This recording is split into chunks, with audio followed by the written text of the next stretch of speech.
Okay, the meeting is called back to order at 6:32 p.m. Please rise, and the board clerk will say the pledge.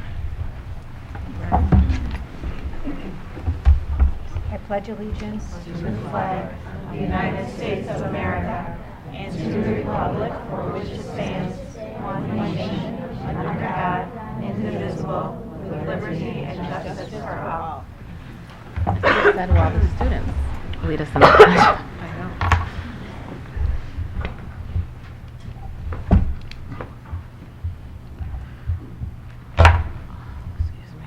Can I please have a motion and a second that the board approves the January 14th, 2025 agenda as submitted?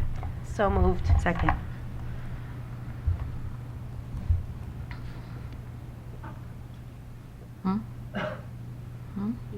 Oh my gosh. I forgot, excuse me. Can I have, all those in favor? It's been 2025. All in favor and unopposed?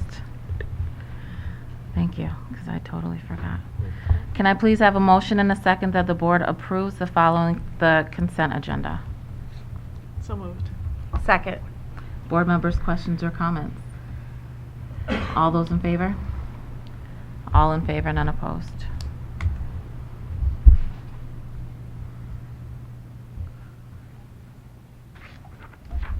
Can I please have a motion and a second that the treasurer's report, including the cash report, general fund cash report, the general fund revenue status report, general fund budget status report, the school lunch fund cash report, and school lunch fund revenue and expense budget report for the month ending September 30th, 2024 and October 31st, 2024 be approved?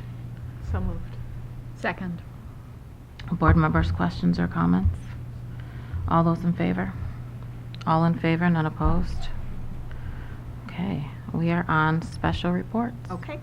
Good evening, everyone. In keeping with how we've been bringing our students to participate in our board meetings, we're excited to announce that we have Scribner Elementary here this evening, and we'd like to introduce Principal Hirschler and Assistant Principal Vanderswan to come on over and introduce who we have here with you tonight. Wonderful, thank you. Good evening, everybody. My name is Scott Hirschler, Building Principal at Scribner, and as Dr. Potter mentioned, Assistant Principal Shauna Vanderswan. We are thrilled to join you here today. We thank you for the invite to district administrators and the board, and our awesome Scribner kids who care are ready to shine and showcase Scribner proudly. Also want to thank all the family members here tonight.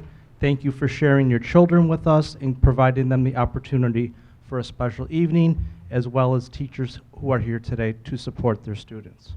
So, without further ado, I'd like to call our awesome kids down here to line up and make Scribner shine.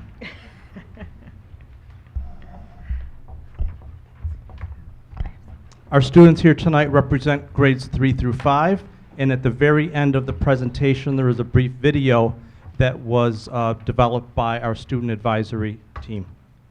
Okay, are we ready?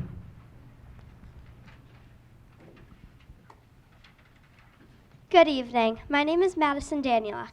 Our Parent-Teacher Association, or PTA, does much to make school amazing for us. They organize super fun community events like Fall Fest and Spring Fling, where we play games and win prizes. We get to shout out bingo and win cool stuff at bingo night. Pancake breakfast fills our tummies with yummy food and is a chance for staff to cook and students to serve our families. PTA sponsors and continues to add books to our book vending machine, from which we get to pick out new books for our birthday. And the dance-a-thon has us grooving to great music while raising funds for Scribner. These are just a few of the many awesome ways our PTA supports our learning and makes school super fun.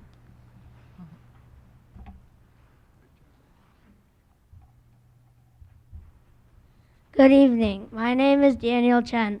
At Scribner, students have amazing opportunities to join different ensembles like choir, band, and orchestra, where they can learn to sing or play various instruments.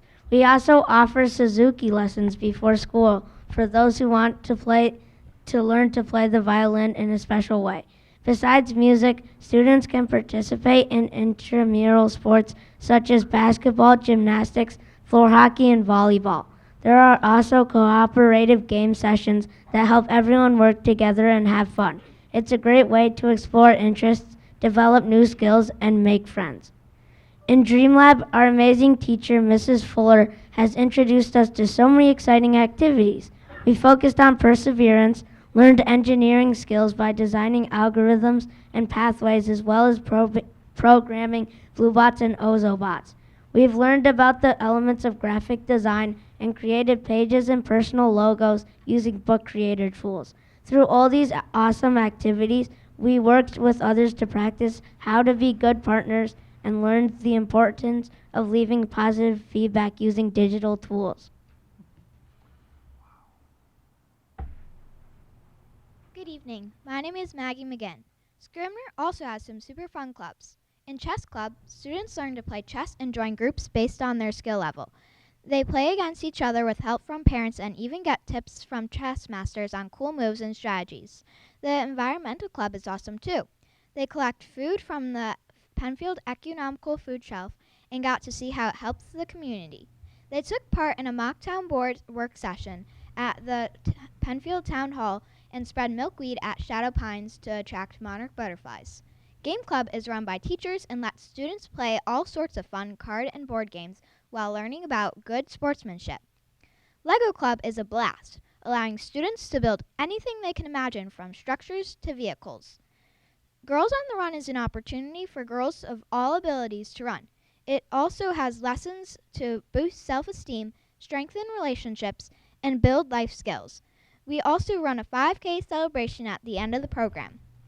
Drama Club is hosted by a local company, Bravo, Creative Arts, along with our PTA, where students get to audition to take a part in a production each year. They learn the music, choreography, theater, language, and get to dress up in phenomenal costumes. And in Yearbook Club, students help create the yearbook, design the cover, and plan a special celebration for a staff member who gets a yearbook dedication. They also write nice things about any staff member who is retiring that are shared with the whole school during an assembly at the end of the year.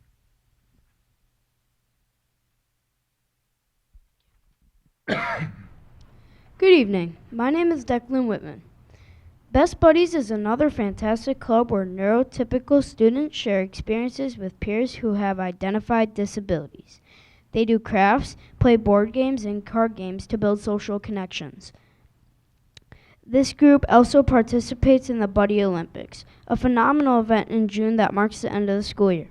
The Buddy Olympics, inspired by the Special Olympics, started at Scribner many years ago and is now hosted at the high school, involving students from every school in the district. It is a wonderful day of community building with kids volunteering and sharing experiences in various events. Lastly, we can't leave out Planet Science. This club allows students to experience a hands-on, closer look at life science, physical science, earth science, and the human body. At one session, we even had wild wings come to present with different kinds of birds of prey. Thankfully, they didn't fly around. We used our peace paths to help students solve conflicts in a peaceful way and talk things out.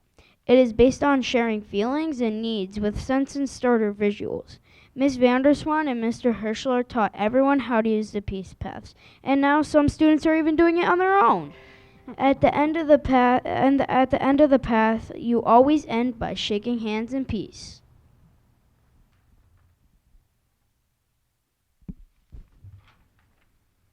Good evening. My name is Julie Sanacentio. We have announcements on Scribner TV every day.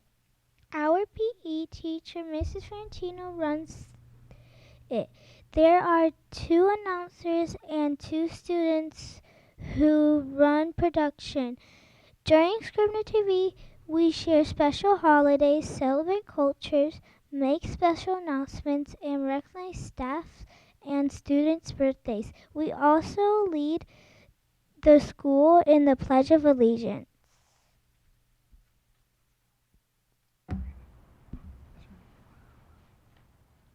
Good evening. My name is Aiden Wilson. Our classrooms are bursting with fun activities that make learning an adventure. Teachers plan amazing opportunities like camping in class where we set up tents and explore nature-themed lessons. Pajama Day lets us learn while cozy in our favorite PJs. Reading parties fill our days with exciting stories and snacks.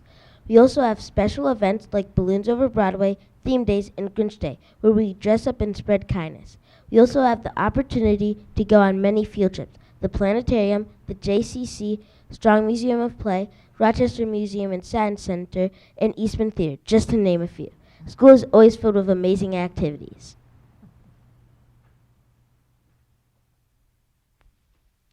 Good evening. My name is Caitlin Willenhouse.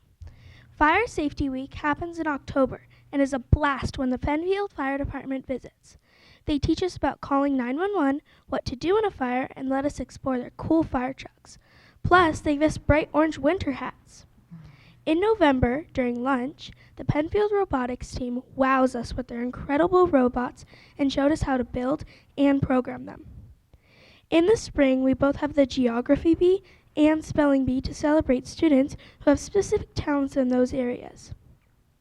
In June, we have the most epic fun day ever with indoor and outdoor activities like a dance party, bounce houses, relay races, face tattoos, an ice cream truck, and a dunk tank where some of us even got to dunk Mr. Hirschler. When it's hot, the Penfield Fire Department sprays us with water, making it the best day ever for everyone.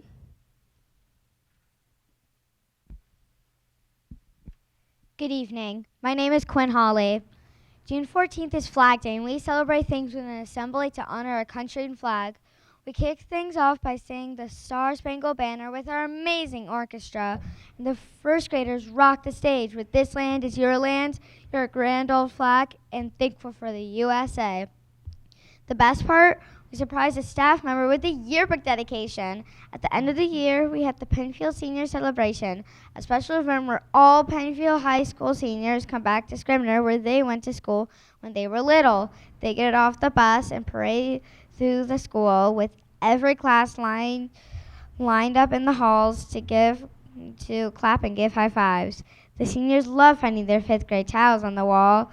Then they and their families go to the cafeteria, are introduced, receive goodie bags, have their pictures hung up, and watch a slideshow of their 5th grade days at Scribner. Before they leave, all the seniors gather on the playground equipment for a group photograph. Last year we set a record with 84 seniors coming back to Scribner.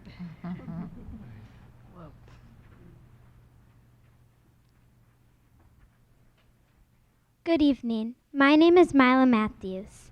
The E&O Fall Fest was a phenomenal event put on for the whole district and was highly enjoyed by several of our Scribner families. The evening honored the diversity and cultures of many students and families and included a delicious Thanksgiving meal, along with a lively round of a game of this or that for the students.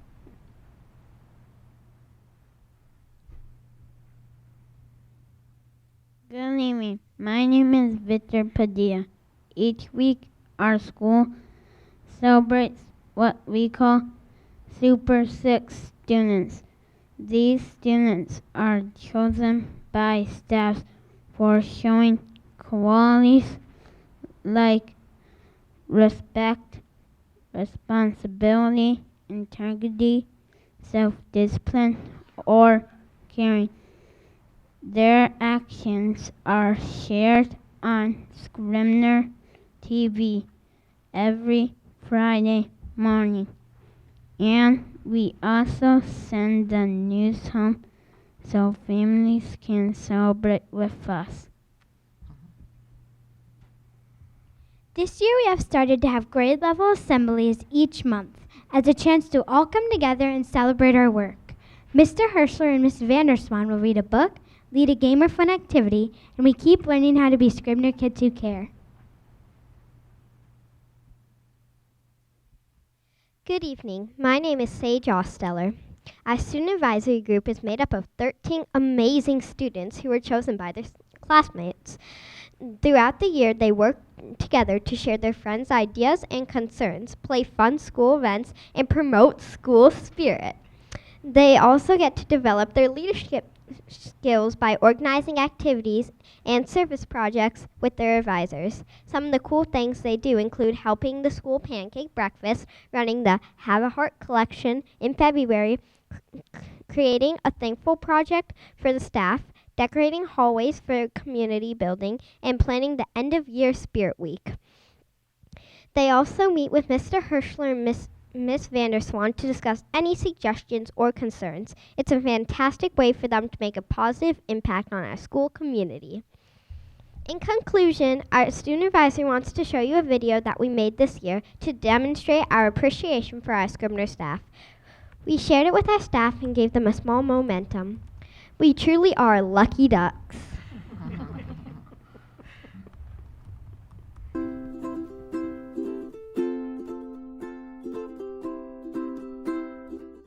All the staffs keep us comfortable and safe. We are so lucky to be at Scribner because the staff understands us and they're so kind.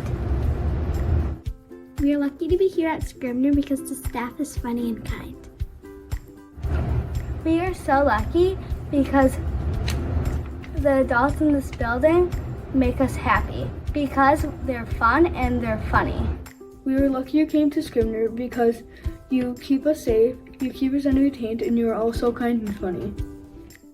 We're so lucky to be at Scribner because all the teachers are so amazing and are willing to give us helping hands. There are adults that can help you when you need it. We are lucky to have these adults at Scribner because when we have tough days, we have someone to talk to it about. We are lucky to have our teachers at Scribner because they always make boring things seem fun. We are lucky to be here because all the staff is fun, funny, and kind. We're so lucky because we have amazing teachers here at Scribner. We are lucky to be at Scribner because all the teachers and adults help us make it through the day. I am lucky because everyone that works at Scribner, no matter if you're a cleaner or a bus driver or a nurse or maybe a recess monitor or lunch monitor, or you teach subjects, or you're a principal or an assistant principal or you're a student teacher, you'll always be kind and respectful and always help us.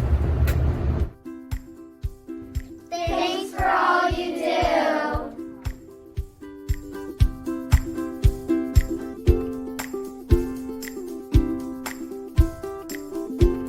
That concludes our presentation. Again, we so appreciate your support. And how about we honor these lucky ducks because we're the lucky ducks for having them as our students. Come on out, guys.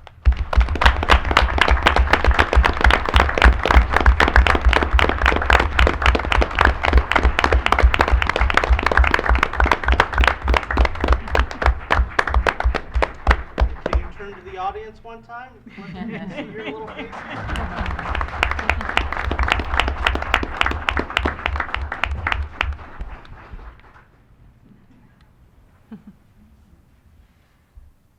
All right, board members, comments? I'd like to say great job, guys. As a fellow Scribner kid myself, I think the board members are jealous because I went to Scribner. I still think it's one of the best elementary schools in the world. And you guys did wonderful. Thank you for sharing with us.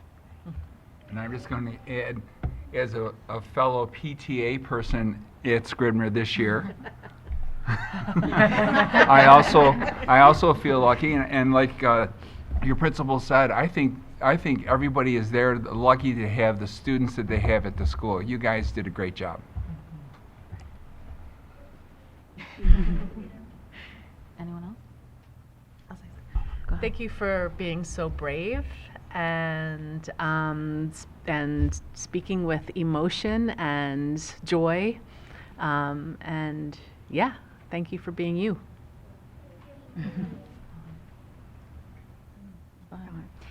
Thank you, folks, for showing up and maybe avoiding your homework I'm sure you'll get a pass tomorrow. Don't worry about it. You're so brave, and you're so clever and well-spoken and put together. And I hope you know that Scribner is nothing without you.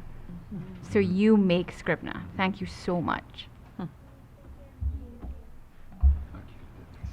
I'm just going to echo exactly what's been said. You all did an amazing job. You're so brave to come up here and talk in front of a bunch of adults. So well articulated, using expression, very fluent. It was so exciting. Very proud of you. And also, I know that Scribner is really lucky to have you. So nice job. You guys are so cute. You did such a great job. Thank you for spending time with us tonight. We are lucky to have you guys come and show us about Scribner. Some of us were not as lucky to attend Scribner, so it's nice of you to take your time out and kind of share some with us, right? Thank you, families, for coming out and allowing your children to come and spend this time with us. It means so much. Thank you. And so I'll close by saying how proud I am of each of you for being here tonight. For those that don't know anything about Scribner, your information tonight helped them know all about your school and what a beautiful place it is because of each of you. And I'm so glad that you were able to come and spend this evening with us. We love hearing your voices, and this is why I know that the board is here, and this is the reason that I'm here, because of you. So thank you for coming tonight.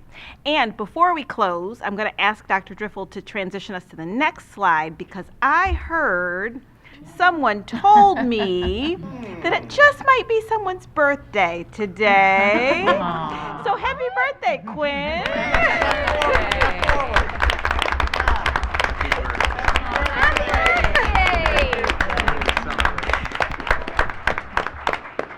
We are so glad that you spent your birthday with us. Yes. How about that? And now I'm going to say you can go home, because I know you don't want to stay for the rest of the board. Okay, and so families, thank you so much for bringing your children out this evening. And we know that there may be homework waiting, and we don't want to pass that bedtime, so we'll give you permission to leave our meeting now.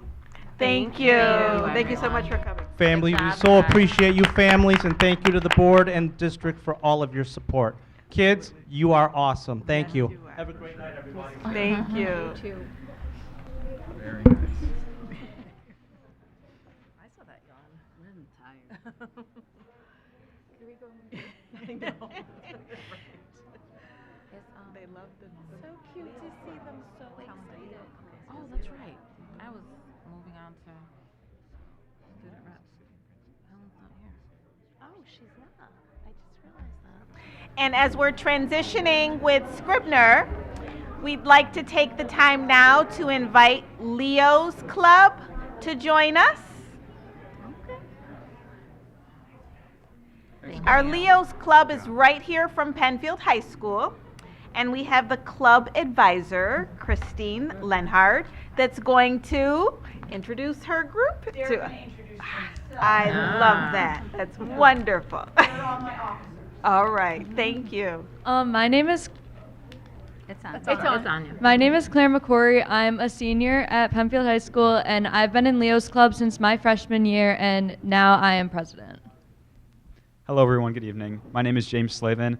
I am a senior at Penfield High School, too. I've also been doing Leo's Club since my freshman year, and I am the vice president of the club. I'm Emily Hauer. I'm the club treasurer, and I've been doing Leo's Club since my sophomore year. Hi, everybody. My name is Tyler Leonardo. I'm a senior at PHS this year. I've been in Leo's Club since sophomore year, and I'm the club secretary. Thank you. There's a clicker there if you'd like the clicker to advance. Sure. So we'll just start by talking about our purpose. We're associated with the Lions Club. We're a youth organization of the Lions Club, which is an international organization that just is like there for supporting and giving back to the community. We're very big on social service and activities. We like to volunteer, and our biggest highlight is just to give back to the community. Through doing all this, we have a big, keen interest on developing leaders. We participate in about one activity per month. we love to volunteer at the Penfield Ecumenical Food Shelf. We go for like a half an hour each time. We just help them move boxes and stuff, but it really shows like how appreciative they are of us, because it's not like a hard job, but it would take them so long to do it. And then we participate in whatever our members come up with. Everyone has a voice, and they all give us their ideas, and if they have any activities that they want us to do, we any Penfield activities we contribute in. So on the screen in front of you is pictures from our breast cancer walk that we attended this October, I believe. So breast cancer is something that's close to Leo's Club Heart. Our advisor, Miss Lenhart, is a breast cancer survivor, so this has been a walk that we've been in for multiple years. We didn't have great weather this year, unfortunately, in case you can't tell by the umbrellas in the pictures, but it was still fun nonetheless. So every November, right before Thanksgiving, we do a pie fundraiser through Special Touch Bakery, and all of the members go around selling pies to friends and family and teachers in the building, and we use that money to fund our activities throughout the rest of the year. So the biggest source of funding for that money goes into our Adopt a Family program. We've been doing it for many years. It's one of our biggest events of the year. But virtually all that money we get from selling pies through Special Touch Bakery, we go to Target and buy gifts for a certain family, a local family in Penfield at one of the local elementary schools, and we get gifts for them, such as just toys or clothes or anything they need, because they're not fortunate enough to buy them. This photo is us wrapping cards. Usually we wrap gifts. This year the family didn't want us to wrap the gifts, so we just wrapped cards instead for a local organization. So what's next? We've already done a lot this school year. This January we're starting our eyeglass collection, which is just pretty much people donating old eyeglasses to give back to the community. In February we make Valentine's cards for nursing homes. In March we do a thank you to teacher note. In April, we help with the library book sale, and in May and June, we wrap the year up, and unfortunately, we have to pass off the torch to the club and elect new officers for the next school year. Sorry, just real quick, I just want to also say, just very great club. I love doing it, and it's one of the biggest in the school. I think we have about 65 members, but it's always awesome. Very, very great to see that many kids interested and involved in the community. Thank you all for your time this evening. Thank you. Thank you. Board members, questions or comments? Well, I was going to ask you how many members were part of the club, and when you said 65, that was like 3 times as big as I thought it was. So that is really great, and this really is a phenomenal community. The youth in the community are just wonderful kids, and I thank you for doing what you do. Okay. I just want to say I'm super impressed. First of all, just your ability to speak up and talk in front of a bunch of adults. Like, I think that's really hard, especially when you have to follow a bunch of little cute kids. So kudos to that. I think the job that I don't want jobs, roles, but the impact that you have on your community is so huge. And I don't think enough kids do that. And I know in our family, we really value giving back to our community. So it really warms my heart to see young kids doing that, because honestly, it's that what makes our world a better place. Is it builds empathy. It's teaching in your role models for your younger brothers and sisters and those little kids that are looking up to you. So just thank you for giving back and being why the world's a better place is because of kids like you. And I'll chime in. I think the success of your club is based on you as students and how you promote the club, as well as your advisor. Not to put Mrs. Lenhart on the spot. She's amazing. She is amazing, and she has been the Leo's Club advisor for, I was going to say around 15 was my guess. And she does an amazing job, and it would not be November without the pies, honestly. I was waiting for a slide about the pies. So thank you. Anyone else?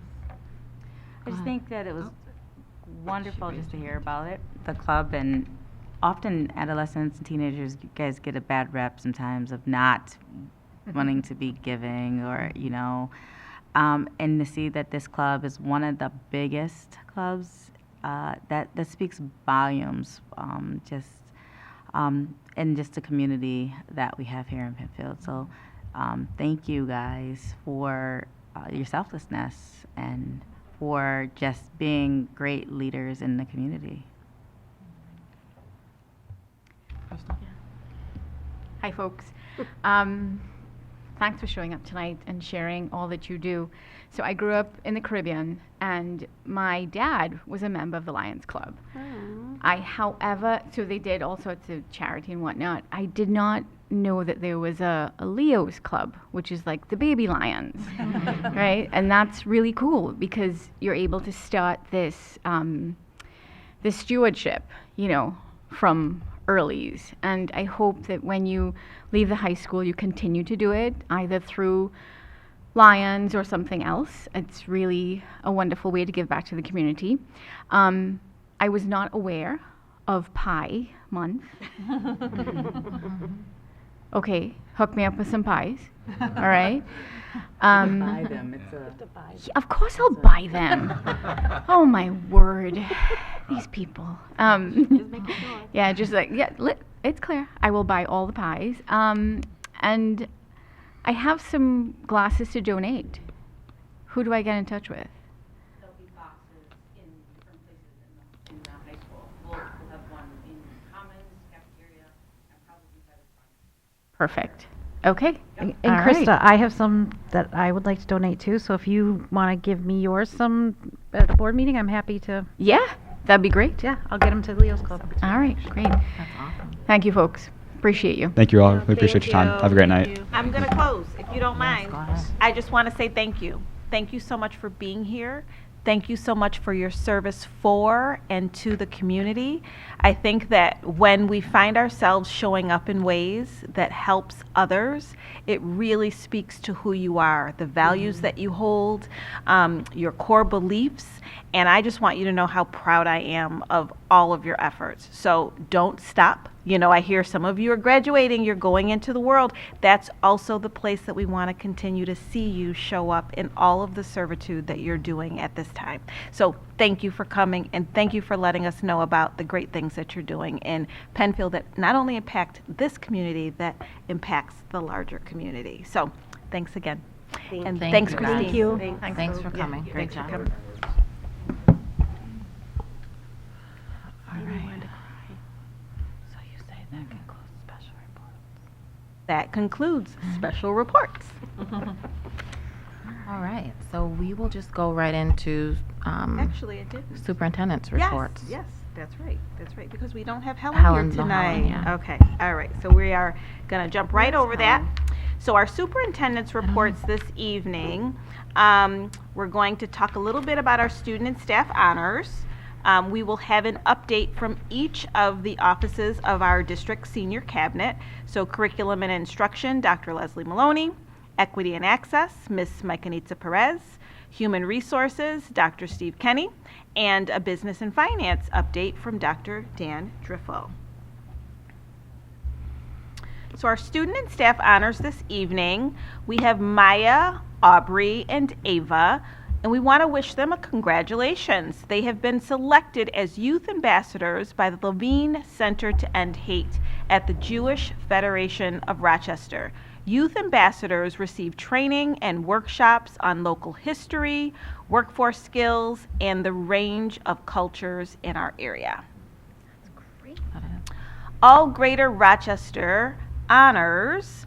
So again, another congratulations to Penfield High School student Owen Gutman, who was named as the All Greater Rochester Boys Volleyball Player of the Year, and the Boys Volleyball Coach, Mike Fink, who was named as Coach of the Year.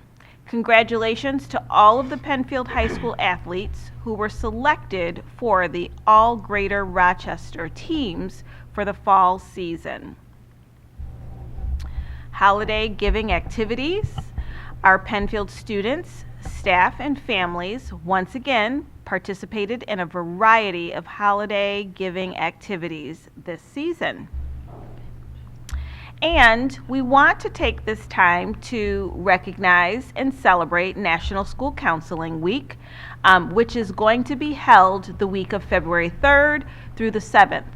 And we will not necessarily have a public meeting, so we want to make sure that we acknowledge this group. Our school counselors, they are tremendous in their work and the impact that they have in our district. This is shown in how they help our students achieve social emotional well-being and academic success. And so now I'll turn it over to Dr. Maloney. Thank you, Dr. Potter. Good evening to everyone. Last month, I shared the 2024 grades 3 through 8 New York State math assessment results, and this month I will be sharing last year's grade 3 through 8 New York State English Language Art assessment results. So I know I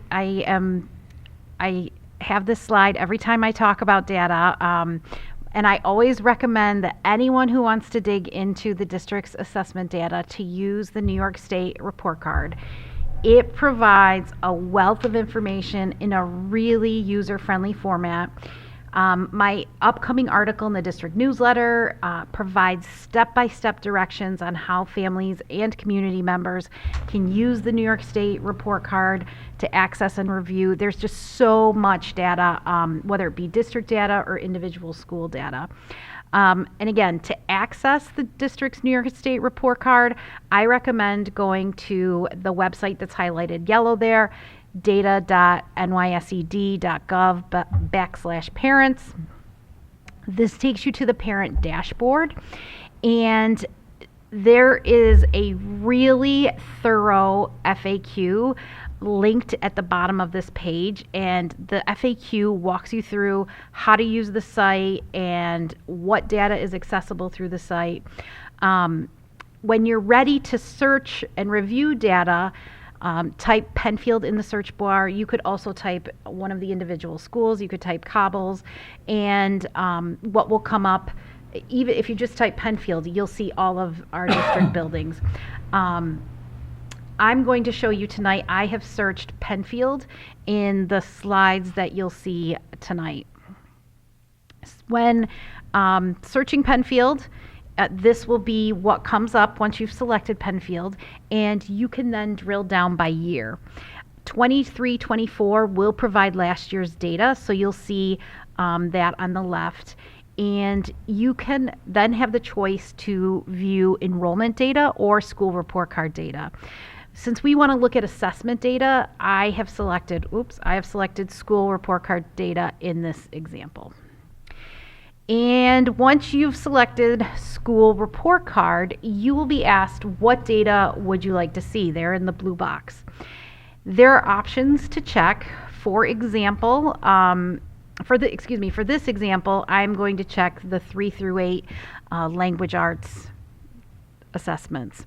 Once you've selected and checked the data that you want to review, you click Build Report, and your data will appear. So similar to the 3 through 8 math assessments data, this graph will be the first thing that you see once you have clicked Build Report. And this graph shows Penfield's district results on last year's 3 through 8 ELA assessments in comparison to the entire state's results. And remember, when you're looking at this data, that the yellow bar represents the district's percentage of students scoring proficient, while the blue represents the state's results. And as you can see, across all grade levels, Penfield outperformed the state. I know the chart can be difficult to read, so let me walk you through each of the percentages by grade level. So in grade 3, 53% of Penfield students scored proficient. Grade 4, 56% of Penfield students scored proficient. Grade 5, 63% of Penfield students scored proficient. Grade 6, 53% of Penfield students scored proficient. Grade 7, 60% of Penfield students scored proficient. Grade 8, 74% of Penfield students scored proficient. And if you're following along with me, the last set of bars represents the combined grades 3 through 8, and combined 59% of Penfield students who took a 3 through 8 New York State ELA assessment scored proficient. And underneath, similar to the math assessment data, underneath any of the graphs, there is a table which includes the specific data which generated the bar graph. So something to note, as you read across the columns, the total number is the total number of students in the grade level. Next is the not tested column, and that indicates the number and percentage of students who opted out or were absent during the assessment. Then the tested column indicates the number and percentage of students who took the assessment, and then following the columns break down the number and percentage of students who took the assessment by the level they scored on the assessment. And some things to keep in mind when reviewing the grades 3 through 8 New York State assessment data. 22-23 was the first year that the New York State 3 through 8 test assessed the next generation learning standards. And the State Education Department recommends not comparing results to previous years because previous years were assessing the Common Core state standards. And then the 23-24 school year was the first year that Penfield students took the computer-based versions of the assessments. Other districts across the state took the computer-based assessments prior to last year. Here in Penfield, we let other districts work the kinks out of the computer-based testing and then transition students when the state began requiring that students take the computer-based versions. So other districts may have been in their second or third year of computer-based testing last year. And as I shared when I reviewed the math assessment data, we don't know yet the impact the computer-based testing had on our results. We will know better after this year's test.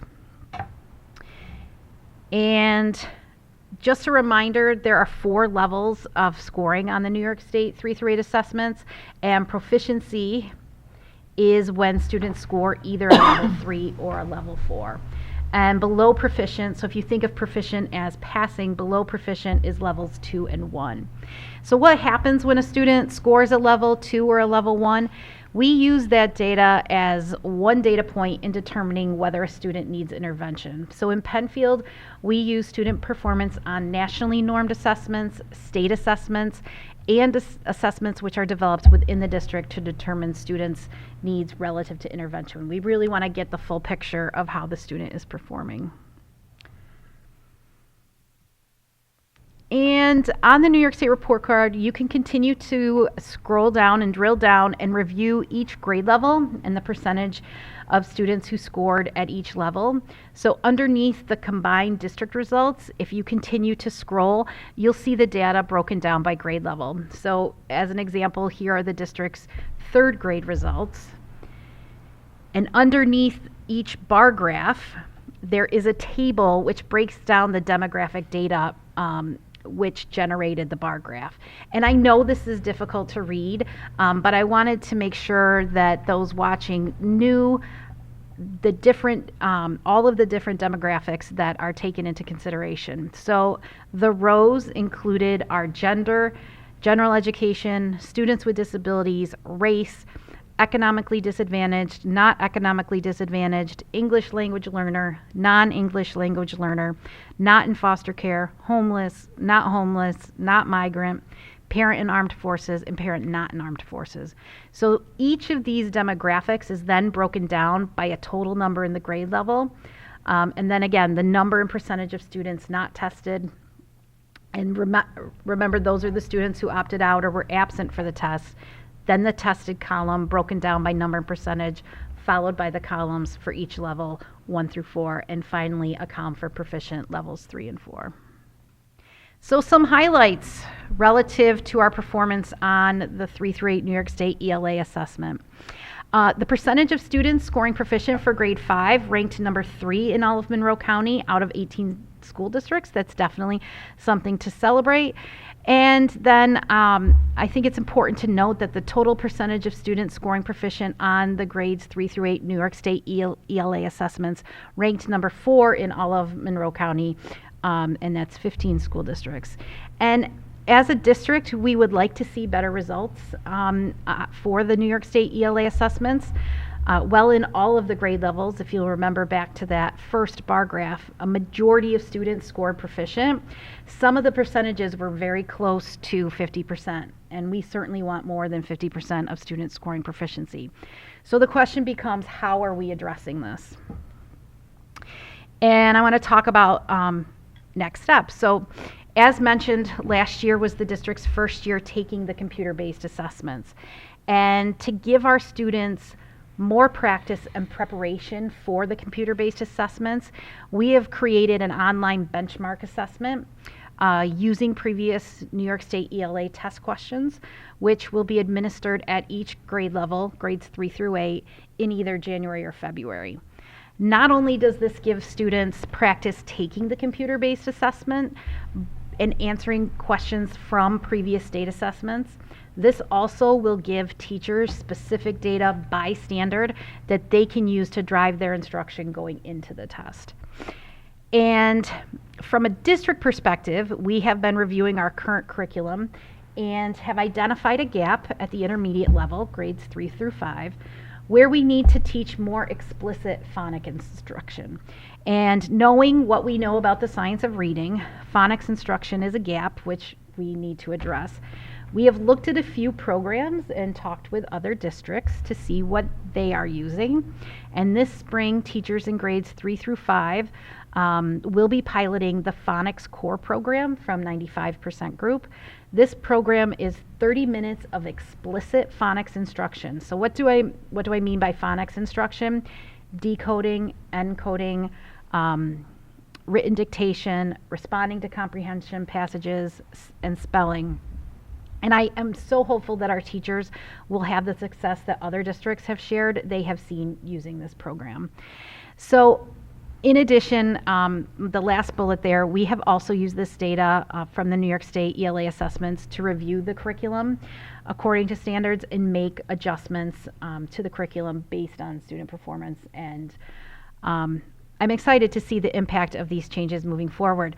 You know, we recently met with a parent, and the question was asked, you know, do we do anything with the data? And I think it's important for the board and families and community members to know that we review the data each year, and we dig deep into the questions relative to the standards that they're aligned to, and help the teachers in terms of utilizing that data to drive their instruction. And we look at it from a curricular perspective as well as in the classroom in terms of instruction. So that's my update for this month. I think Maycanitza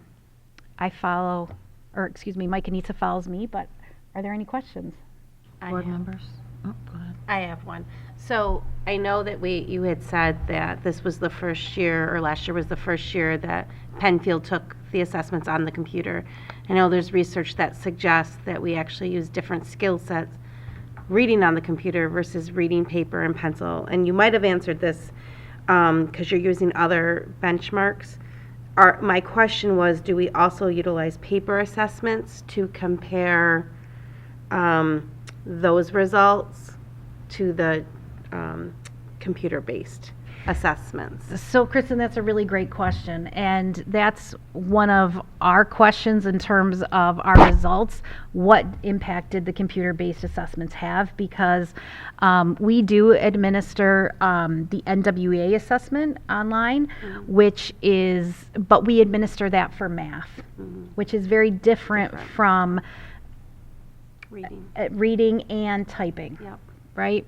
So that's one of the reasons that we have looked at implementing computer-based assessments into because we don't want the state test to be the first time that kids are seeing computer-based assessments. And we want them to feel successful with, to your point, the skills that are needed for the computer part of taking the assessment. Going into the assessment. So that's one of the reasons that we have added these computer-based benchmarks.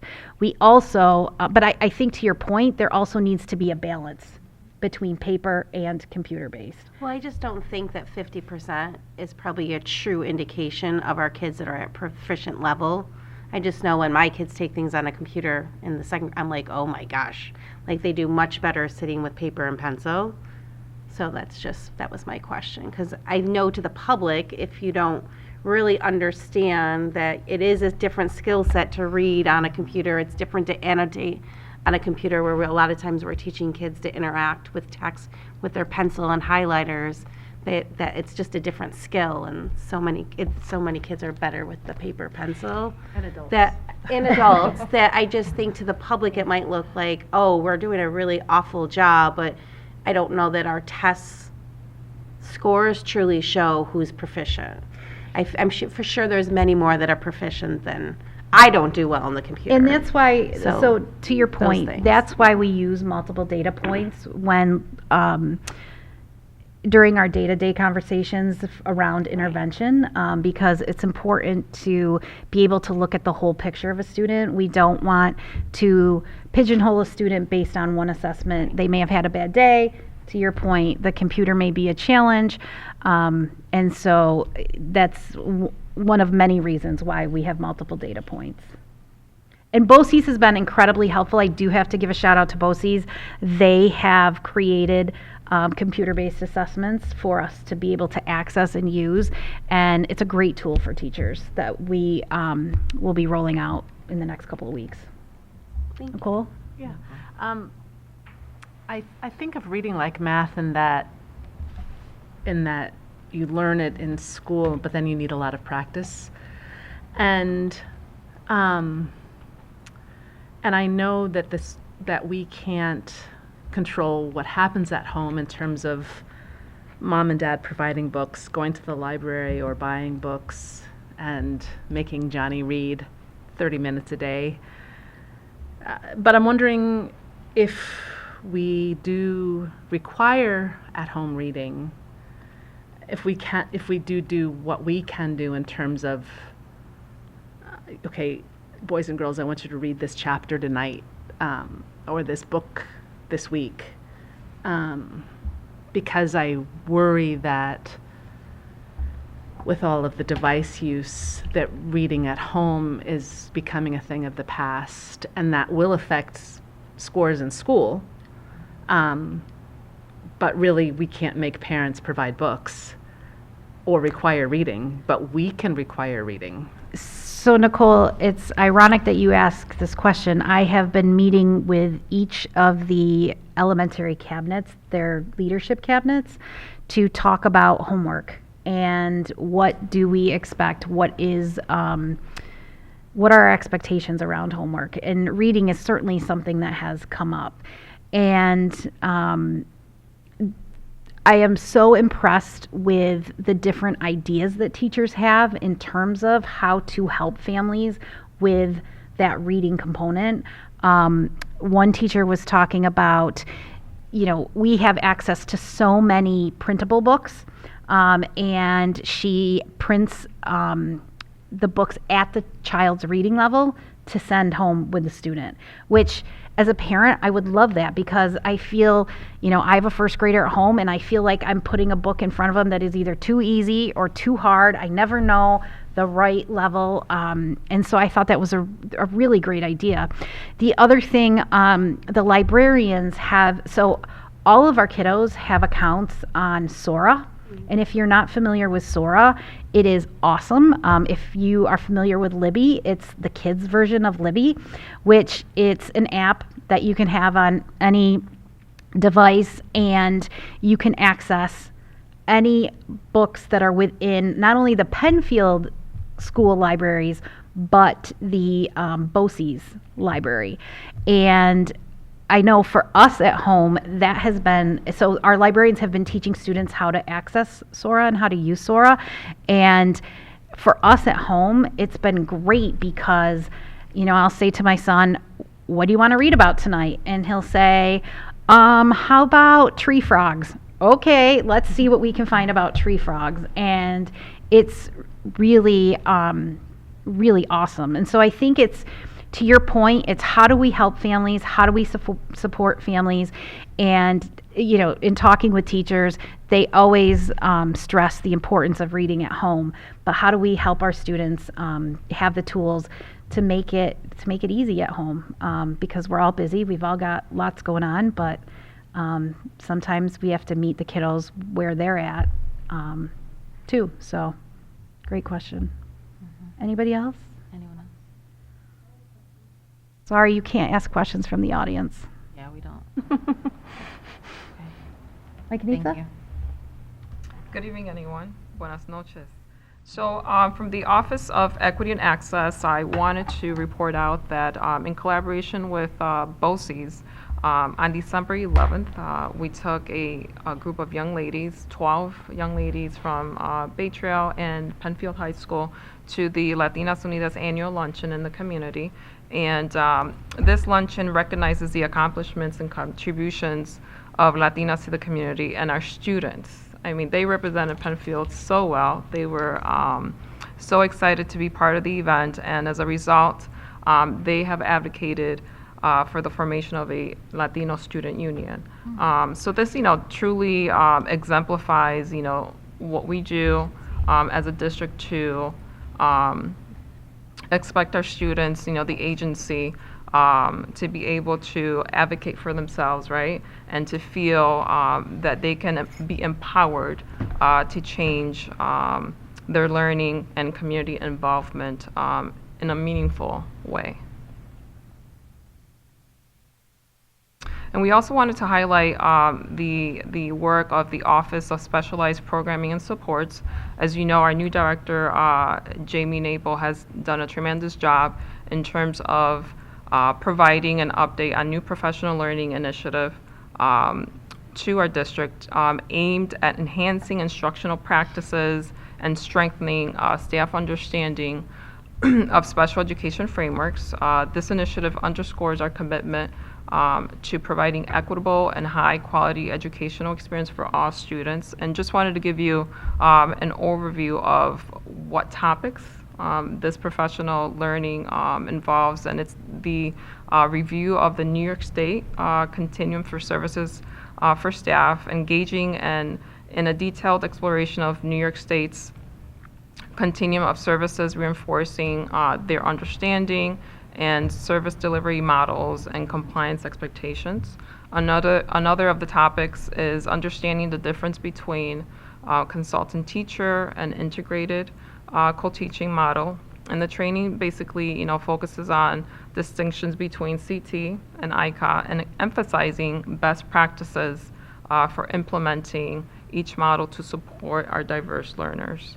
Another of the topics that we thought would be of meaning is doing scenario reviews where, the staff actually has the opportunity to apply what they've learned and be able to have the space to collaborate with their colleagues and their peers on their learning and the situations that they see on a daily basis, right? And how they can further enhance those instructional practices. And the last one is feedback and application. And this is, providing staff the opportunity and the space to engage in professional dialogue and learning, guided by integrating these strategies into their planning time. Because I think it's very important that they not only have the space and the time to do this work, but also apply it to their own instructional practices in service of our students. And that concludes the updates for Equity and Access. Board members, questions, comments? Any questions?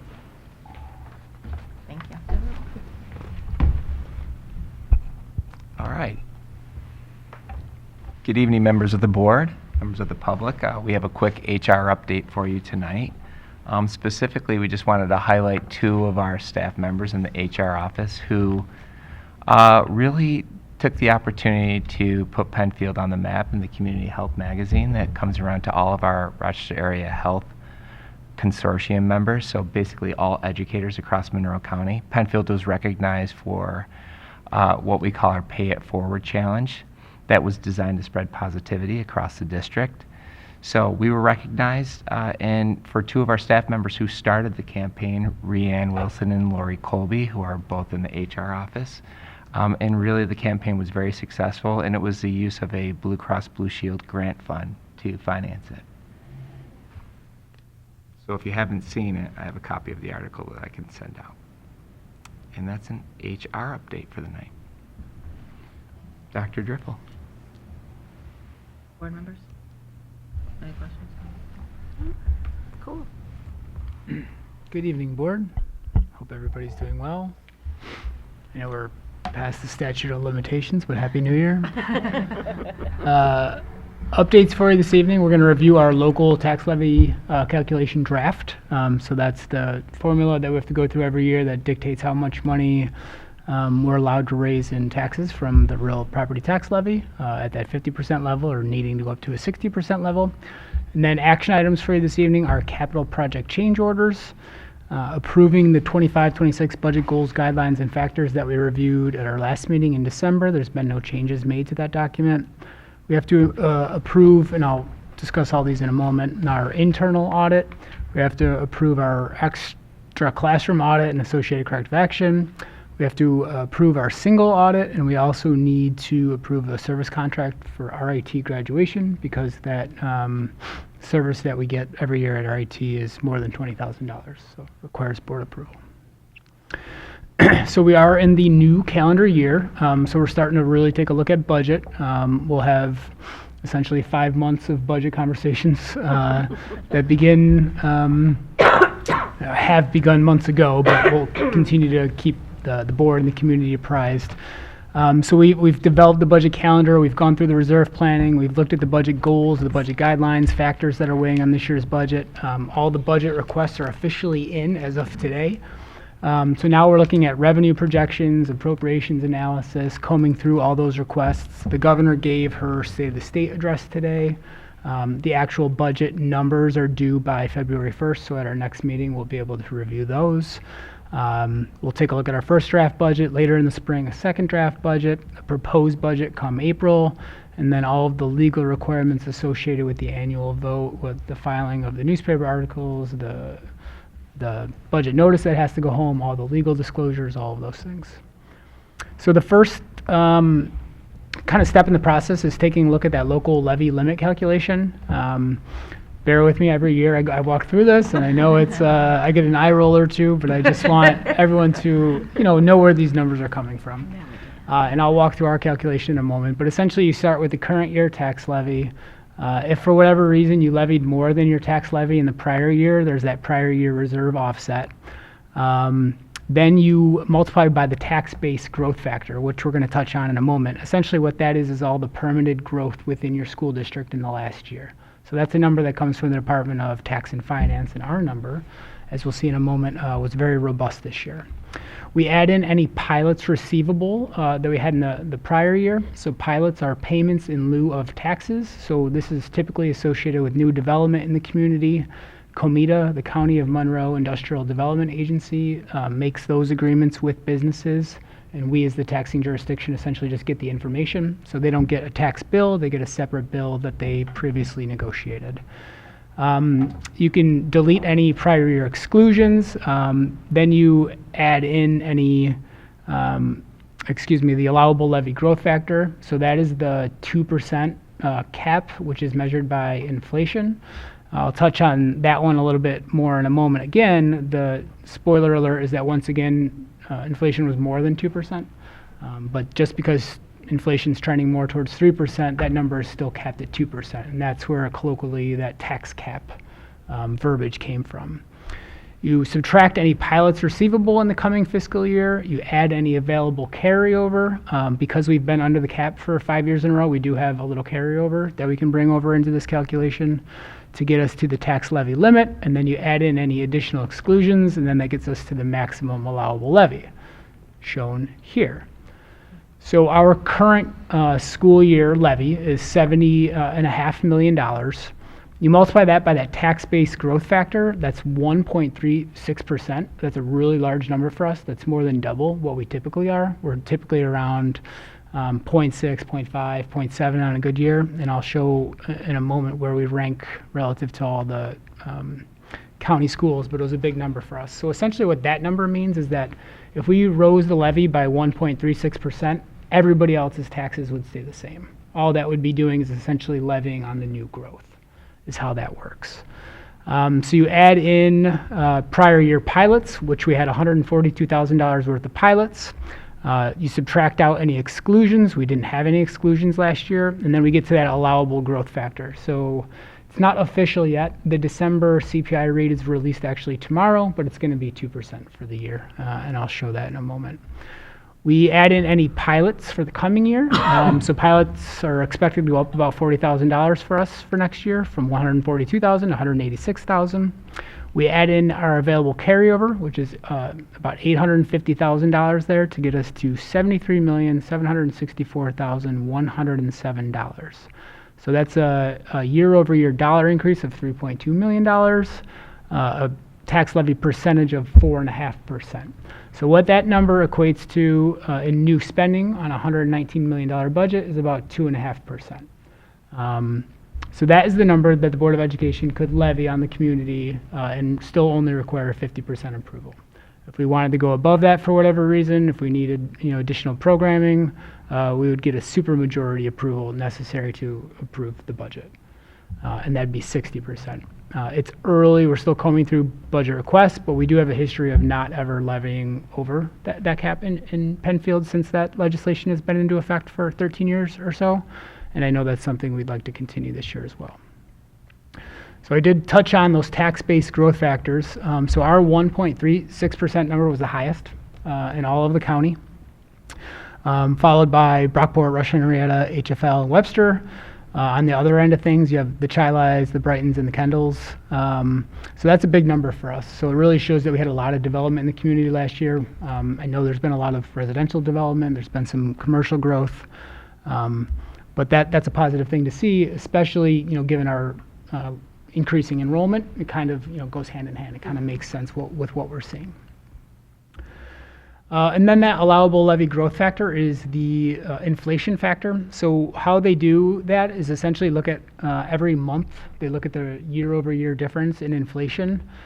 So the November inflation was 2.7% year-over-year. Back in last spring, it was over 3%.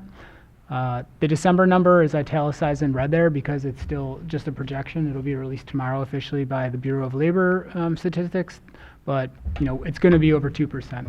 And then that graph there kind of indicates that for a long time when we were in that de-inflationary environment, inflation really tracked closely to the 2% number. And then in the last what will be 4 years now, inflation's been significantly higher than the 2%.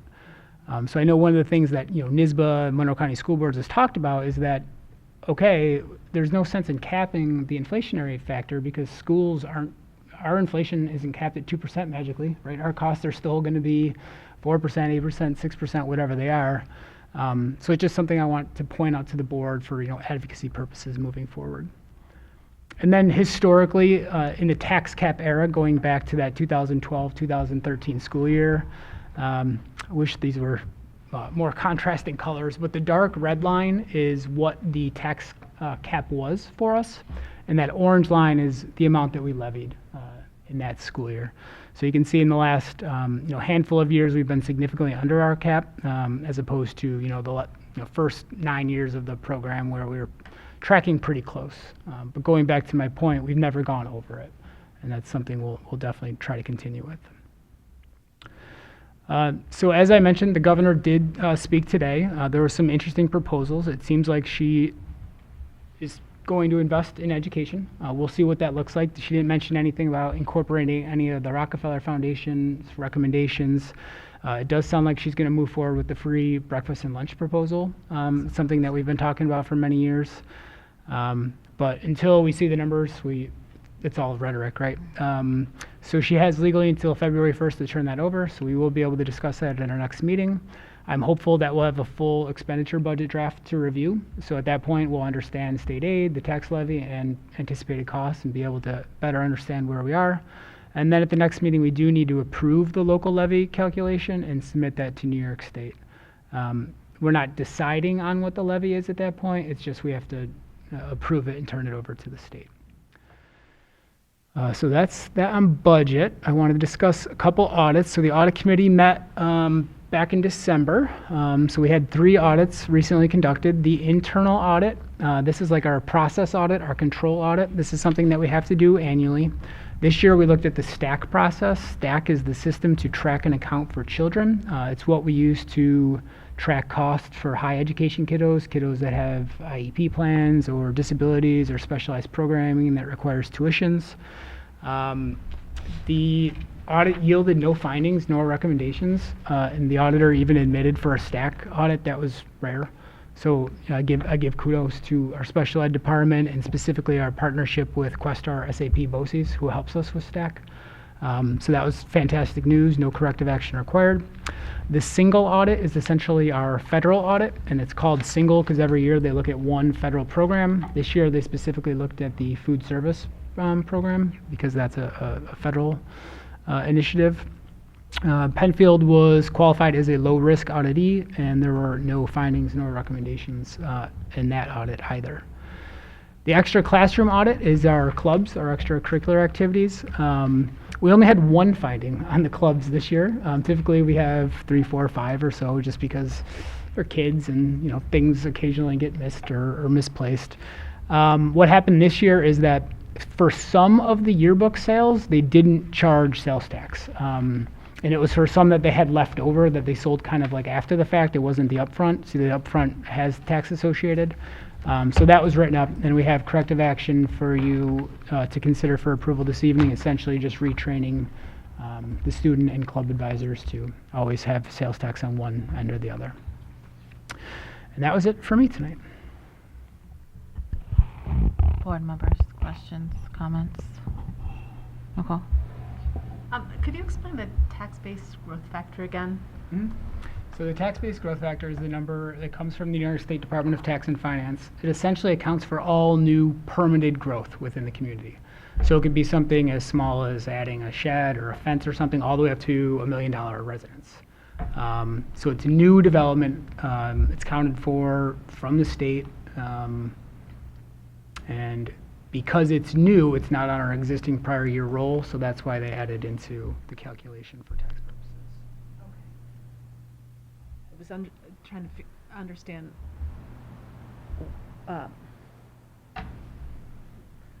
why it mattered. I mean, I understand why growth matters, but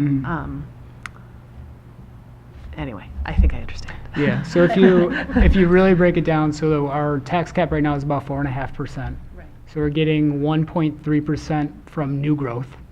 We're getting 2% from inflation, and then another 1.1% from that available carryover. That's basically it. Those are the 3 factors this year. You're welcome. Good. Yeah. Actually, I have one more. Sorry. Oh, No, I'm she was just commenting that complimenting, he's yeah. very good at what you do. Go ahead. Do you know what Hochul's proposing in terms of breakfast and lunch, if the cost per student, like let's say for lunch, is going to remain the same? What I'm getting at is I'm hoping that doesn't mean that the quality will decrease because. Yeah, I certainly hope not. And speaking for our director, she's excited about this because it just cuts down on transaction time, so they could focus more on quality, right? So they can focus more on not having to man the line, but they can focus more on prep and service. But point well taken. That is great to have that. Anyone else? Dan, thank you for explaining it for us, even though still a struggle, but thank you. Yeah. All right. So, thank you. And that now concludes the superintendent's reports. And I'll turn it back over to you. Thank you. So we have public comment. So,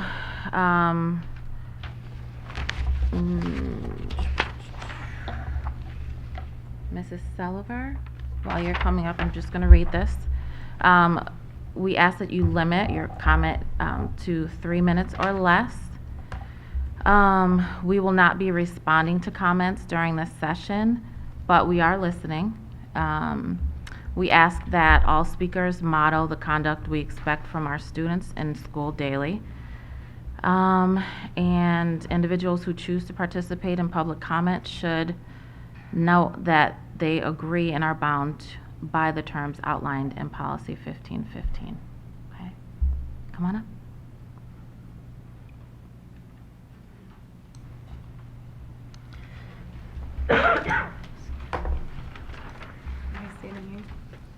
Yep, you can sit right there.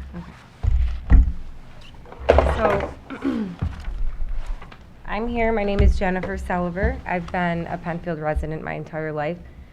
I went to Cobbles, Bay Trail, Penfield High School. My daughter's in 5th grade at Cobbles. She brought home a book from the library, and I will give you the material.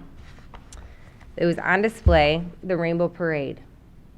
Also, there was another book, Not Quite Narwhal, My Sister Sam. These books, mind you, are available to 5-year-olds. And knowing that they're available to kindergartners is just mind-blowing. They're displayed up front, colorful, and of course, children are attracted to colorful things, books, sparkly things. That's why it's in this district's SIC agenda to have these books displayed in the manner they are. And this isn't even the worst of them. Penfield was once a school where people wanted to send their kids because of the district, and it surpassed its numbers than any other district, and is now plummeting. Even seeing your numbers tonight, 50%, less than that, that's crazy. They're plummeting in every single grade and subject because of the SEL, DEI, and the CRT that is coming down all the way from the superintendent and the minions to pervert the children's minds and confuse them with this garbage. This garbage spreads radicalism and is a failure. I want to know who approves these books. Is it one of you? Is it all of you? Is it the PTA? Who is it? Because don't let the buck pass and tell me you don't know or that everyone needs to feel included here. I'm sick and tired of that rhetoric and the district's woke agenda. In this rainbow parade, you'll see in the picture right here, the man is naked walking down the street. His butt crack showing and all. This is a children's book. Why is there a naked man, pornographic material being shown to children in elementary school? Here's what the caption reads. Everyone is wearing whatever makes them feel most themselves, even if it means nothing at all. Do you think that's okay? Because it's not. I'm disgusted. I think it's sad that the school district they don't even allow the movie Home Alone in the school because of the offensive language where the one brother says, I wouldn't let you sleep in my room if you were growing on my ass. But yet in this is the same school district that will allow this man's naked ass We ask that to you show. don't use profanity. Thank you. What kind of people would allow this? Okay, this is profanity, not my language. This is profanity. On the same page, 2 men in leather straps, S&M outfits, okay, holding hands. It's not appropriate for children. They should be brought up on abuse charges, whoever approves this. Endangering the welfare of a child, New York State Penal Code. I work in court. I'm a court stenographer. Sorry, your time is up. Well, guess what? My time is up. I'm going to have this time because I've had more than enough time to see So my kid you coming home have with these 3 books. So you have 3 minutes. Okay. We still have Well, this our book meeting that we clearly, need okay, well, I'm going to to say one last continue. thing. This Okay, book sum it clearly, up. Thank you. clearly has the elements of the New York State Penal Code. All of you should be brought up these charges. It's robbing our children of their innocence, okay? If I were to bring this book and have my kid read this book or say anything about the Bible, she'd be scolded. I'd be getting a letter home. Your main topic is to talk about gender fluidity with these kids and ideology, where they're underperforming and their academics and achievements are down. It's time to get back to education, not indoctrination. Thank you. It's sinister, okay? So shame on all of you, except for you. You're probably the only good one here.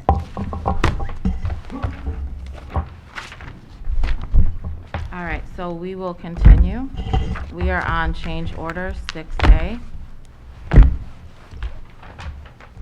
You all will be on the news too. Can I please have a motion and a second that the change orders as described be approved? So moved.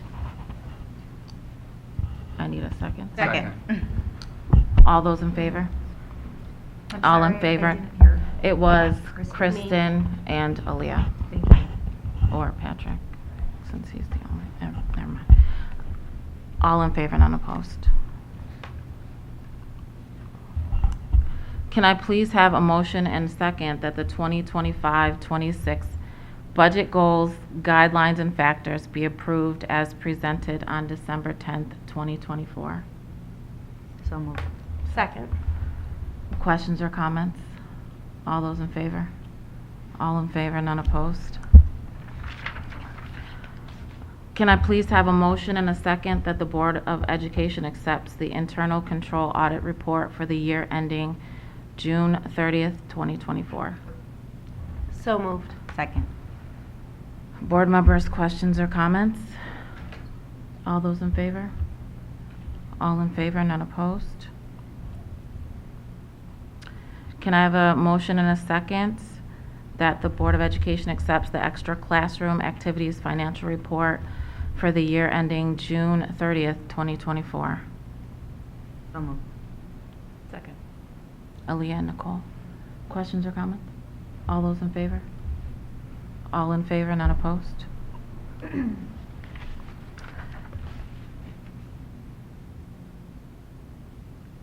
Can I have a motion and a second that the Penfield Central School District enters into the facility use and service contract with the Rochester Institute of Technology on terms and conditions set forth in the facility use and service contract attached hereto as Exhibit A, and is further resolved as Board President is hereby authorized to execute the facility use and service contract attached, and this resolution shall take effect immediately. Can I have a motion and a second? So moved. Second. All those in favor? All in favor, none opposed. Did you do the single audit? Did I miss it? Oh, thank you. Can I please have a motion and a second that the Board of Education accepts? Yeah, I did. The extra classroom activities financial there's a report. single Is there audit. another? D. Oh, I clicked it and it went past it. Okay. Can I have a motion and a second that the Board of Education accepts that? No, it keeps going to the same one. Here, Can I read see off yours? mine. Thank you. It's the same one. Oh. No, it's. It just reads differently, It so I reads would just different. read I'll that read that part, up there yeah. then. That the Board of Education accepts the single audit report for the year ending June 30th, 2024. So moved. It's two things on the Second. same one. I'm sorry, I didn't hear. Aaliyah and me. Thank you. All in favor? All in favor, none opposed?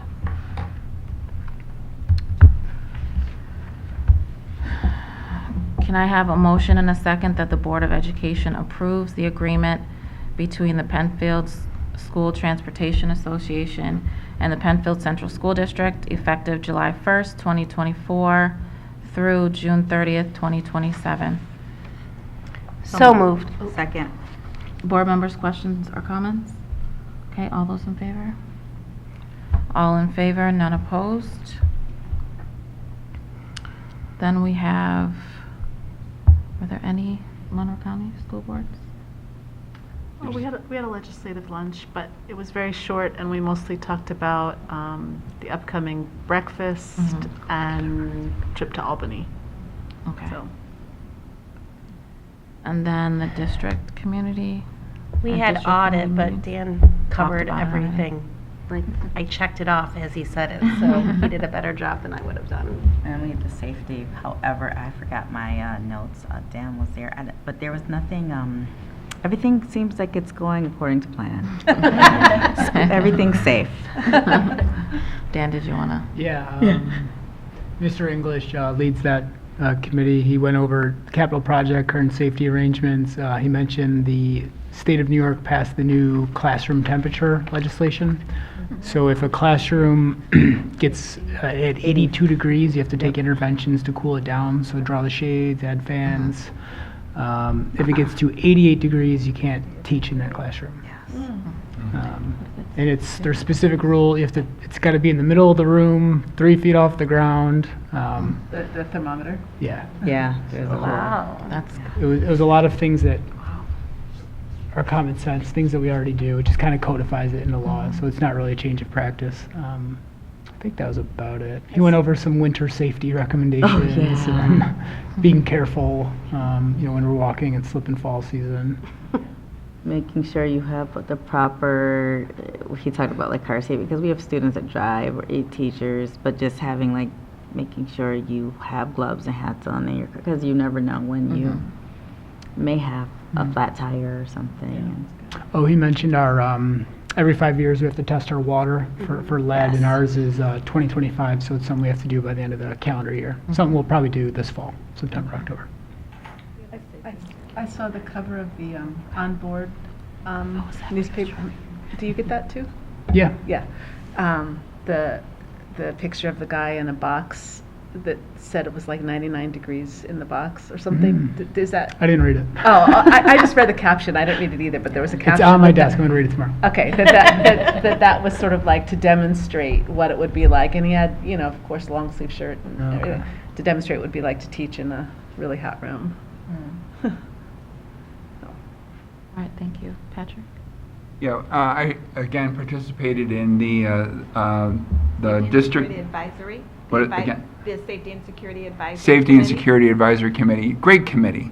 There's a lot of great discussion about the safety of the students and teachers and whoever works here in Penfield. Great discussion coming from the students. Great discussion coming from the community. A lot of great things to add.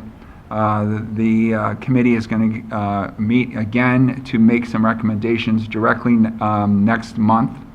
And also there is a discussion about continuing this committee further to keep things up to date and keep working on any new issues that might rise around student safety. I think it's a well-served committee, and the district should be proud that they have that committee. So that report's going to be at this meeting in February? No, we're not ready for that Oh. yet. It's just making recommendations. Oh, making recommendations, right? Yeah. Okay. Is this a good time to say anything else? Not yet. Okay. It's under new business. Okay. Yeah. All right, thank you. No unfinished business. New business? It's not really new business. I just public comment. Safe, Wow. safe public. Yes. Well. Yes. Okay. No? I mean, you can say. Oh, yeah, okay, go great. ahead. Go ahead. And I just want to make sure I follow your rules, Emily. No. I was waiting for you to say. Go ahead. Thank you for lighting it up, though. I attended, my granddaughter plays for the 4th grade Penfield Town basketball team. And I was so proud of our girls varsity basketball program. They came to Hoop Strength in Henrietta. They all traveled together. They came in to cheer on these little 4th grade girls that play for Penfield. And the girls were thrilled. The varsity girls cheered for them. Then they met with them afterwards and they had their photograph taken.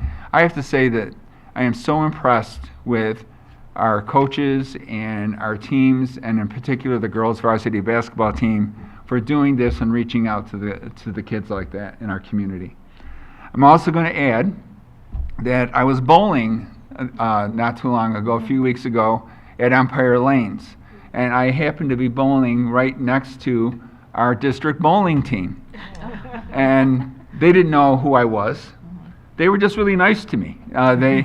I struggled to bowl with some of my physical conditions, but the kids were talking to me, and the coaches were talking to me, and the kids were having a wonderful time, which is what you want kids to do when they're on teams like this. You want them to have a great time. The coaches treated them so well, so respectfully, and it was so important to me to see how this goes in the district. And I just love the example that the coaches and the kids set for our community at this bowling alley. awesome. Thank you, Patrick. Thank you for sharing. Anyone else? We should probably just mention that we were going to meet over break to look at the handbook and stuff, and I was sick, so that didn't happen. So we're going to look to schedule that soon. Yeah, we just got to find a time. So if anyone has input, I know you sent us some. So we'll be coming. Like the handbook, and then also all the stuff, all the for things. next- Yeah. Yeah. I was going to email and I couldn't even formulate the email, so thank you for. It's been, yeah. All right. Anything else? I don't think so. Okay, can I have a motion and a second that the meeting be adjourned at 8:02 p.m.? So moved. Second. All those in favor? All in favor, none opposed.